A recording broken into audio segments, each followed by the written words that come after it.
Can you please tell us your name? I'm Nilima Bhat. Okay, I'm going to start. What should be done to achieve the 1.5 degrees Celsius climate global goal?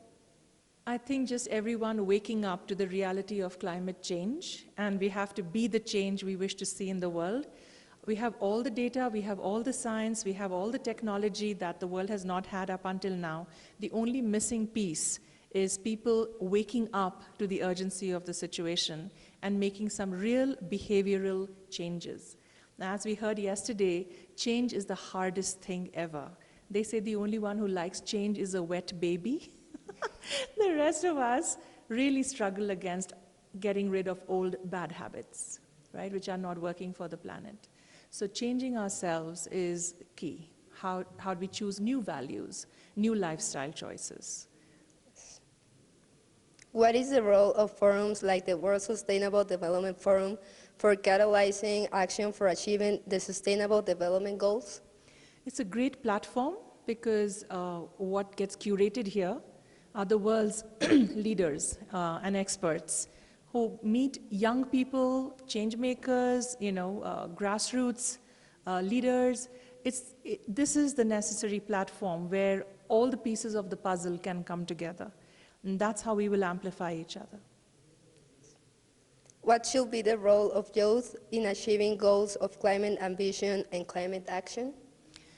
The big thing that's needed is energy and the will and a kind of inspired power to make change. And youth have that fire in the belly and a sense of urgency.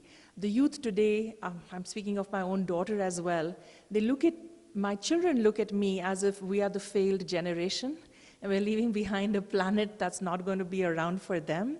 And I take responsibility as part of my generation that, it happened in our lifetime. I remember how the planet started literally sinking with the choices we were making and the lifestyles we were leading.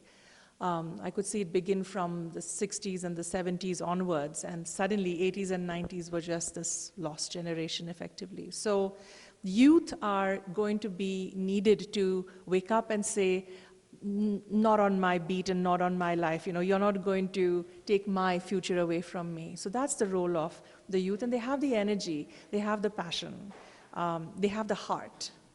And what's nice is in this time of social media and everyone being so connected, in a way, the previous generation that's gone a little complacent and gone a bit asleep needs to be woken up, and that's what the youth are doing.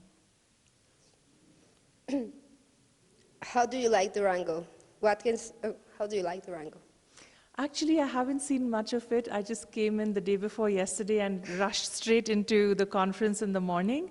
Whatever little I have seen, and just the people and the wonderful way in which you're taking care of us, it's really precious. And I have seen a very wonderful mix of races and nationalities, and just feels like there's some amazing cultural diversity here. What can states like Durango do? What can states like Durango do? I think the world needs little model communities and towns and cities who can be the change and then show how that model can be scalable and replicable. So don't wait around for anyone else to show you the way, figure it out, and I've already started the process by hosting a conference like this, the second one in Mexico, in 2 years. So that's saying a lot to the rest of the world, right? That you're not waiting around to be told how to do it, you're taking action. So that itself is a great model for the world to say we don't have to be told by someone else. We can take the initiative and start creating our own climate change makers locally, right?